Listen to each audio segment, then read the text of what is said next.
Hey Mel, I just wanted to, I wanted to make this video for you, and I saw your post the other day, obviously you sharing the fiddle tune with everybody, and I just think that's so important, and I really appreciate it, and I really appreciate you sharing the music, and it's a big part of it, and I feel I taught you that, and I feel that you responded so well to that aspect of the music, that deeper meaning behind it is really about sharing things with people, and sorry to get so emotional. Geez, I didn't think this was going to happen, and that's so important right now. It's all about the sharing, and when we were at that last gathering over at Corey and Susan's house, we had that really wonderful jam. There was some stuff there that I told you I was going to show you, and obviously there hasn't been a chance for that for lots of reasons. I realized your life is getting more involved and complicated now, and you're going to have another baby, and that's like so incredible and exciting. But then outside of that, of course, this social distancing thing, which really sucks, right? I mean, it could be worse, right? But it is what it is and all that. But yeah, so there were those Boeings that, and I don't want you to feel like obligated to do any of this. I don't want you to feel pressured into doing this, and I'm going to show you a tune, of course. But I don't want you to feel pressured into having to do it. This is for you to take or not to take. If really, if you don't want to do it, that's absolutely fine. But I don't want you to feel pressured to do this. And again, like I said, I realize there's a lot going on now. But on the thought that you would have some downtime and maybe you wanted to do some of these things, I thought I would offer this to you. So one of the things that we kind of stopped at, we didn't really get to work on, was this round peak bowing thing that I call. And actually, I've really gotten a lot more involved with it myself too, and started to incorporate it into a lot of other tunes that aren't even necessarily, Tommy Gerald tunes or even from the Round Peak area. And the pattern works very well on a lot of tunes. And I just think that it would open up like so many doors for you to incorporate this in your playing, if you have a chance to, like I said. But anyway, we've done it before, actually. We've done bits of it. It's just not on an extensive level. And I do remember specifically, I can't remember the two, Yellow Cat. We did a lot of it in Yellow Cat, that little bit type of thing.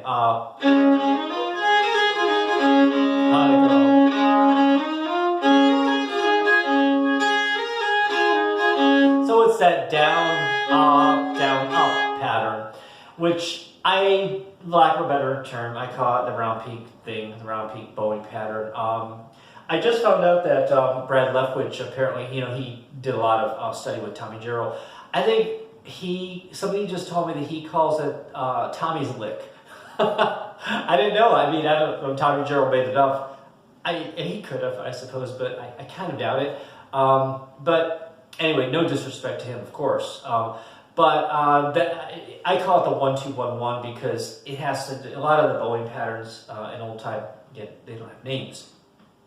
So Roger Netherton, I think, is one who does it like this. Assigns numbers, and the numbers are the number of notes per bow stroke. So 1, 1, 2, 1, 1, 1, 1, 2, 1, 1. And that's just using open strings. You could actually even do it on an open string. The 2, keep in mind, it's 2 notes, but it doesn't have to be a different note. The 2 notes could be, if you look at these as 8th notes, bum, bum, bum, bum, bum. There's 4 notes there. But that second part of it, 1, 1, 2, could also be the value, so it can actually stay on the same note. So this could also be this. And I'm still dipping my bow a little bit there.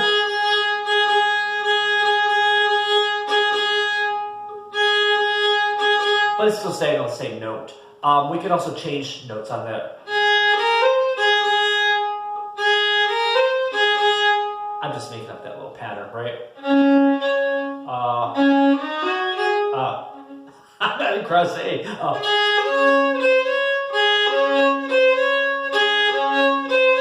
One, two, one. That's all it is. Now there's a little extension of that now. So if we do that pattern, pause, pause, pause. We can also fill that pause, that space, with 2 short notes. So it will look like this. I'm going to do the pattern and I'm going to pause after it. So instead of pause, now I'm going to do this. Pause. Pause. Pause. So each time when I'm saying pause, that's the whole pattern.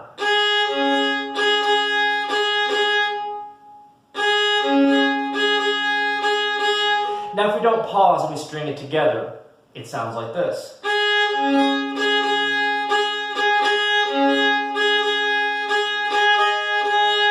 Sorry.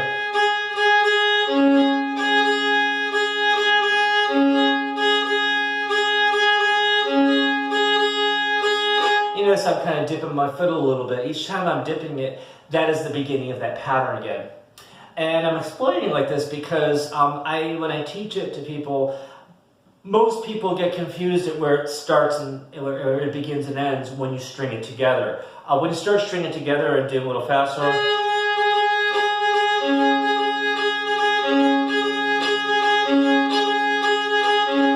it gets a little confusing, like the beginning of the pattern. So the beginning of the pattern is 1, 2, 1, 1, 1, 1.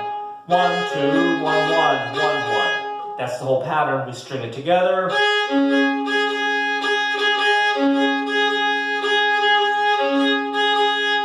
So those are the round peak bowings. And we basically use them, again, when the rhythm of the tune fits in there, right? So that full pattern, which I just did right now without the pauses leading in, it's 8 eighth notes. 1, 2, 3, 4, 5, 6, 7, 8. 1, 2, 3, 4, 5, 6, 7, 8. You hear how that's accentuated. 1, 2, 3, 4, 5, 6, 7, 8. 1, 2, 3, 4, 5, 6, 7, 8. 1, 2, 3, 4, 5, 6, 7, 8.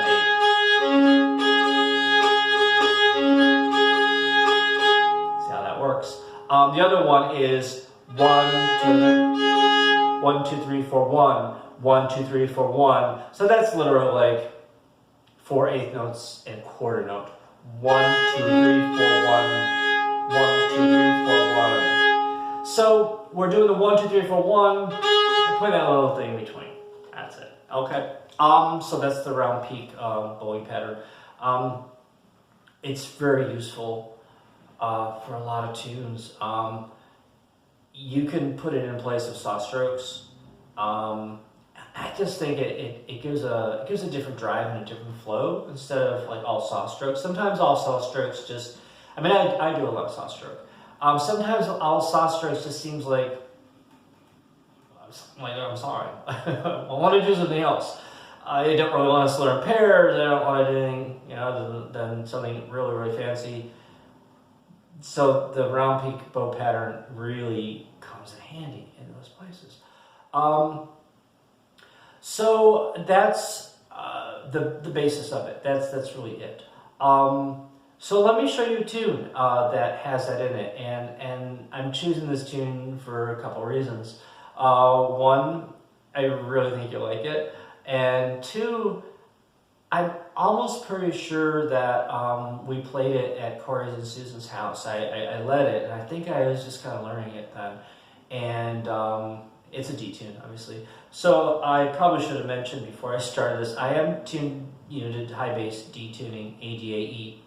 But here's my new obsession, which I think you probably already know about, is I'm doing 415A a lot these days. It maintains the brightness of the key, but it's not shrill, and I even sometimes find D shrill, A for sure, but even standard G tuning, GDAE, I sometimes find shrill. So this maintains the brightness of the key without getting too dark, and there's time and places for that, obviously. FC, I mean, I could play that any day, all day, right? But like right now, it's just the key maintaining that bit of brightness, but still having that mellowness to the fiddle, which I know you're all about, mellow fiddler. So here it is. It's Texas Traveler, Frank Patterson, who I have featured on Old Time Tune of the Week already. Frank Patterson, I think it was it his old, or his Dan Tucker? I think Dan Tucker I featured. Black Fiddler. I believe North Carolina. I don't remember the county, but I really love his tunes and his playing. Now this is nothing how he sounded. this is my style. Yeah, I just picked the tune from him, but we kind of make it our own. So I'll play it for you, and I'll play it up to speed. And don't be daunted by it. It's a lot going on in it. I'm gonna break it down for you. Okay? So here we go.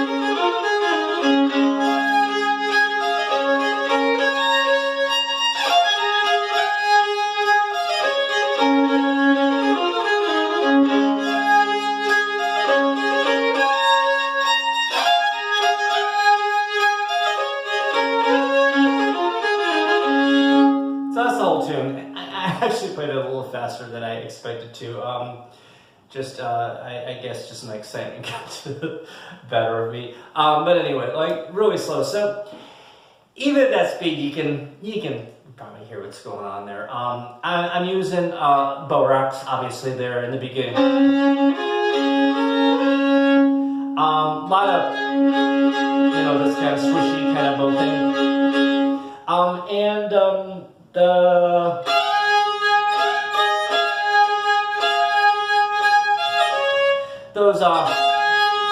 Those bow rock, but with grab the string below, which is very similar. This B part is a lot like Apple Blossom, which is a lot like Frank West's Last of Callahan. I can't think.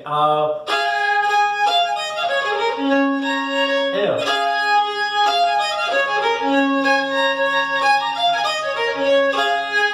There they are.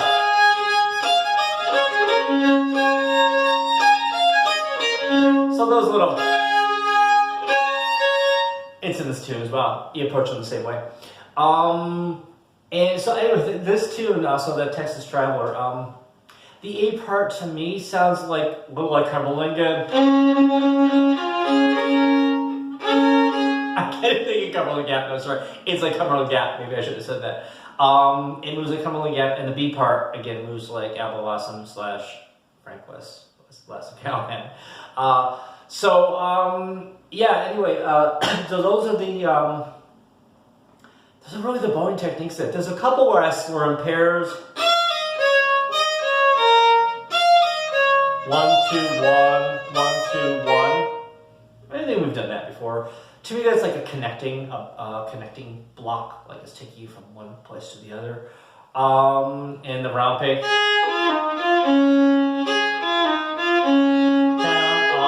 Down, up, and you can get a nice swing. I think really that's all the techniques in there. I'll play like super slow for you, okay? Super slow. So it starts off on that anticipation lead-in note. So I'll do a little potatoes before it so you can kind of get a better concept for if I just come out of the blue with it, it's like, what the hell is he doing? So.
So the way I just played it like that, it was very precise, very articulate. I didn't have any of the bow, rocky, squishy things going on between strings, and that was absolutely deliberate to really, so you can clearly see the bowings.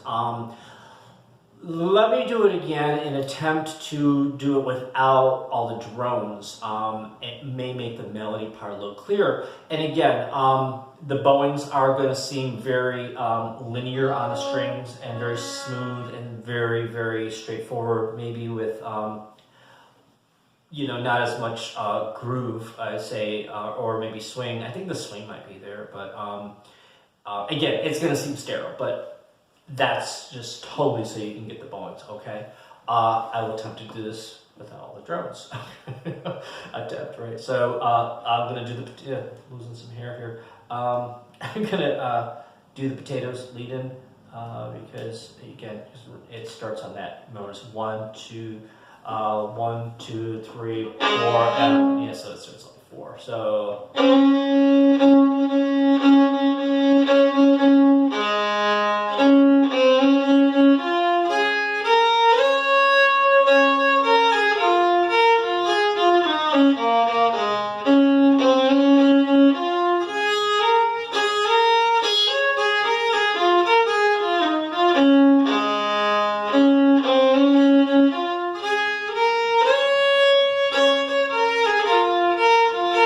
Oh, sorry.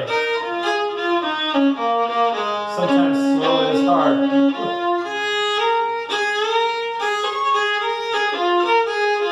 gonna do that again, the A part.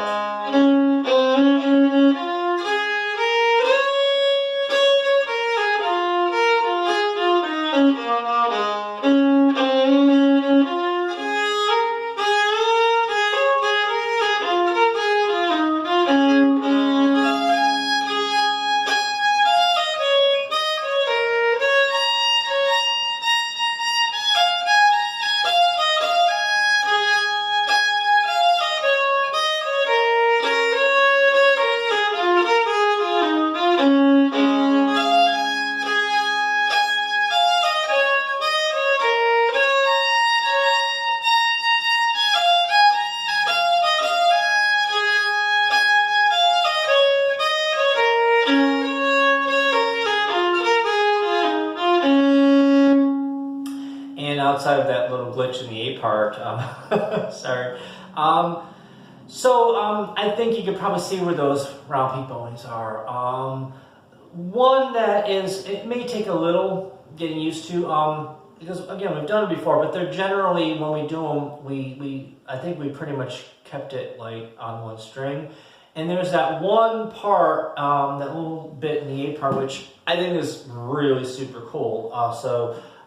That's why I put it there, but I think it bears examination. So where it goes, out of context.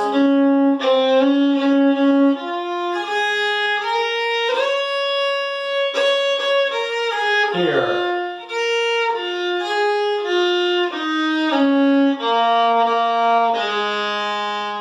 Just that part. Down, up, down. I can't do it.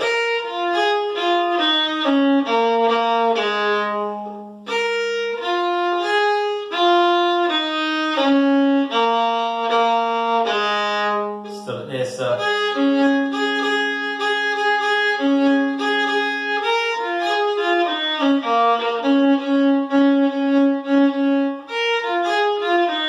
so what might be a little odd is that little part. Let's make the most of it, right? Because that's you get a really nice opportunity for a nice sweep. Don't overdo it though. Like overdo it, too much, right? Nice and gentle.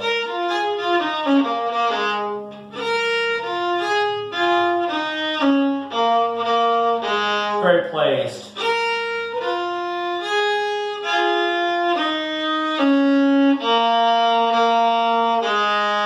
So that's the round peak bit in the A part, first one. And then when we get to that,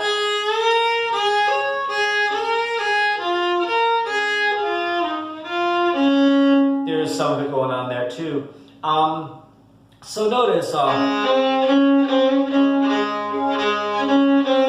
that beginning, that first half of the A part and the second half of the A part, they start off the same, that little,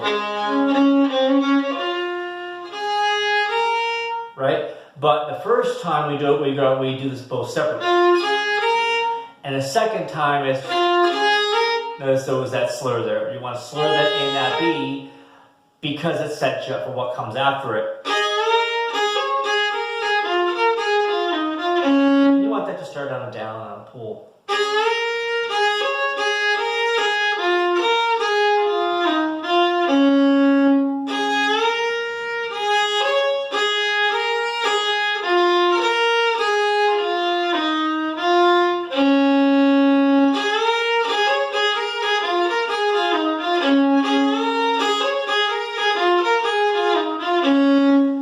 Once you get the feel for it, you'll see that there's a drive to that quick down bow in there. Like after the two, the slur, it seems maybe a little awkward at first, a little counterintuitive, but I think we'll just start working with that pattern. You'll feel the drive to it because there is a drive to that. So in the B part, I start off in my typical nature. I like those low bass notes. So really, me usually there's a 2, 2, and 2, right? There's no time for the middle 2 on this one, so it's literally these 2 to these 2. So it's, instead of thinking that string to this string, that's a long distance away, right? We're thinking this to this. That's not so far away, right? Give it a nice pull.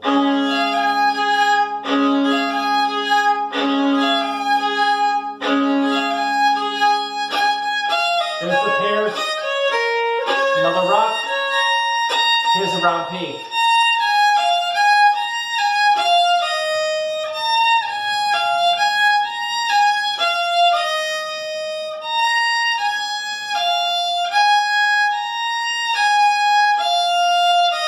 One more time slow.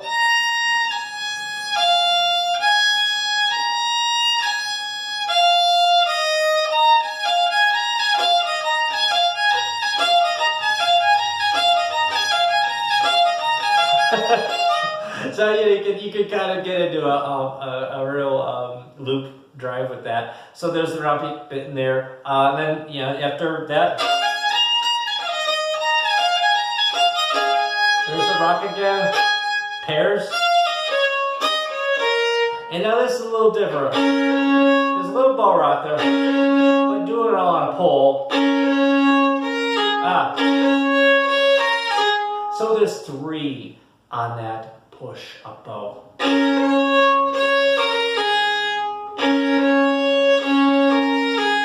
And then 2 separates, and then the round peak. 3, round peak, down, up, down, up.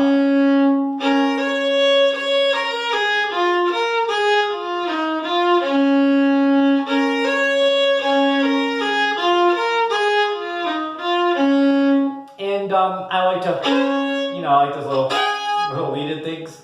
It's crisp, it just gives a nice attack to it. It gives a nice, it's almost percussive in a way. You can do it there too. So instead of, you can do a lead, there it is. Volume's still the same.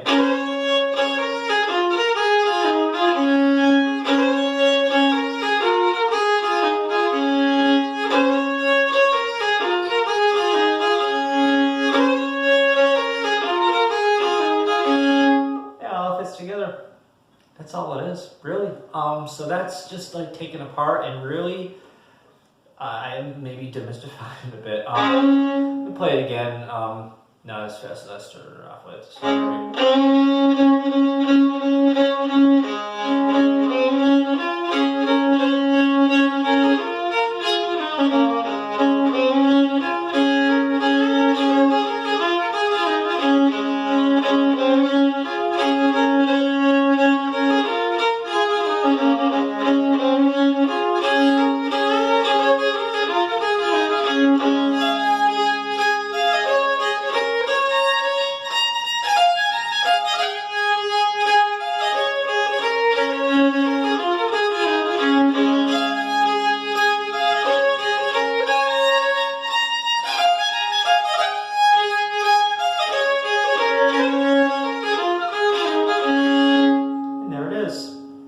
Texas Traveler from Frank Patterson. I hope you enjoyed it, and I hope it wasn't like daunting or stressful or anything to you. Again, that was not my intent. My intent was obviously to share, and I feel like I had promised that to you as well. So, and I wanted to give that to you. So, I hope you liked it, and have fun with it, and talk to you soon. Bye now.